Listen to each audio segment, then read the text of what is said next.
परमात्मा मंगलमय है। वो ही हमारे अंदर रहकर हमारे ही द्वारा शुभ कर्म कराते रहते हैं।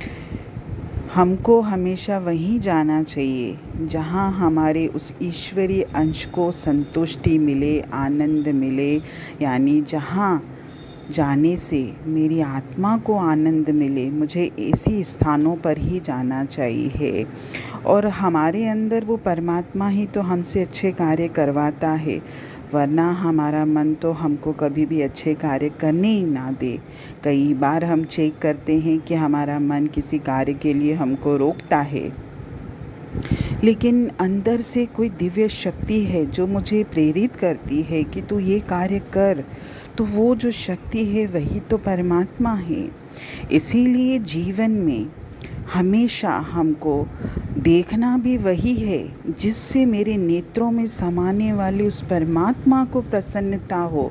मुझे सुनना भी वही है जो परमात्मा की दिव्य वाणी है, जिसको सुनकर मेरे स्नायुओं में, मेरे रक्त कोशों में, मेरे रग रग में एक दिव्य स्फूर्ति का संचार हो। मुझे ऐसी वाणी ही सुननी है, ना कि मुझे लोगों की बातें और निंदाएं सुननी हैं। इस पूरे संसार में एक परमात्मा का तत्व ही कार्य कर रहा है, जो अलग अलग रूपों में प्रकट होकर कार्य संपन्न कर रहा है। एक ही आत्मा है, एक ही विराट सत्य है। भजन भी है कि सारे जग के कण कण में है दिव्य अमर एक आत्मा। एक ब्रह्म है, एक सत्य है, एक ही है परमात्मा। सारे तत्व जो हैं संसार के, सब इसी तत्व से जीवन शक्ति ले रहे हैं और यही देवी तत्व है जिसको हम परमात्मा का तत्व बोलें, विराट सत्य बोलें, देवी तत्व बोलें। और इसी तत्व की तरफ हम अपने आप जा रहे हैं, क्योंकि कई बार हम देखते हैं कि जब हमारा मन सांसारिक भोगों से ऊब जाता है, या कभी कभी हम अपने अंदर में ऐसा महसूस करते हैं कि क्या संसार है, अपने आप हमारे अंदर में संसार से वैराग्य आने लगता है और हम उस तत्व की तरफ खींचते चले जाते हैं। तो यही तो शक्ति है जो मुझे खींच रही है वहाँ पे। हम परमात्मा के बच्चे हैं। हमारा गंदगी से, अपवित्रता से, गलत बातों से संबंध हो ही नहीं सकता। अगर आज हम संसार के माया में, मोह में, वासना की कीचड़ में फंसे हुए भी हैं, तो हम ये क्यों सोचते हैं कि हम उस जीवनदायक, उस परमात्मा के तत्व, उस परमात्मा से कभी जुड़ नहीं पाएंगे? बिल्कुल जुड़ेंगे। जिस दिन हम उससे अपना निकट संबंध स्थापित करेंगे, अभी तो हमने उससे दूरी बना के रखी है, तभी तो हम उस तत्व को कभी महसूस नहीं कर पाते। जिस दिन हमारा उससे निकट संबंध हो जाएगा ना, उसी दिन देखिएगा हमारे जीवन में अपने आप परिवर्तन भी होने लगेगा और हमारा एक नया रूप ही प्रकट होगा। हम उस परम तत्व के ही अंश हैं, हम उससे अलग हो ही नहीं सकते। जो गुण उस ईश्वर में है वही गुण तो हम में भी हैं, क्योंकि हमारा आदि स्रोत तो वही है।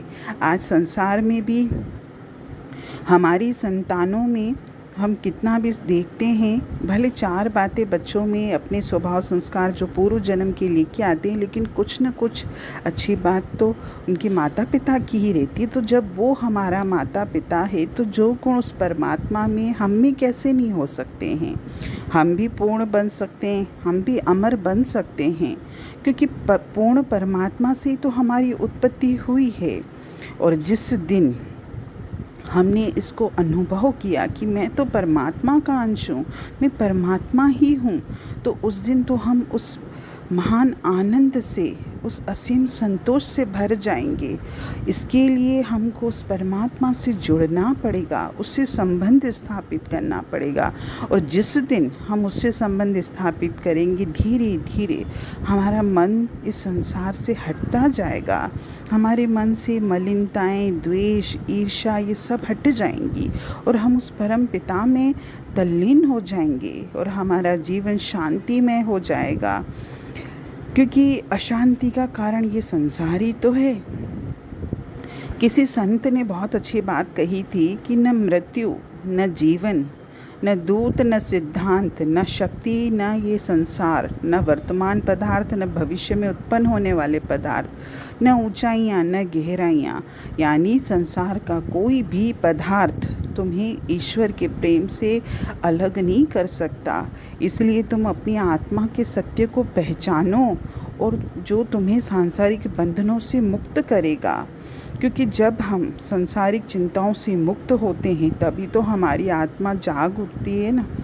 अभी तो हमने सांसारिक चिंताओं में ही अपने जीवन को बेकार कर दिया, व्यर्थ कर दिया है। दिन भर तो हमारे अंदर सांसारिक चिंताएं ही भरी हुई हैं। हमने अपनी आत्मा की तरफ ध्यान कहाँ दिया है।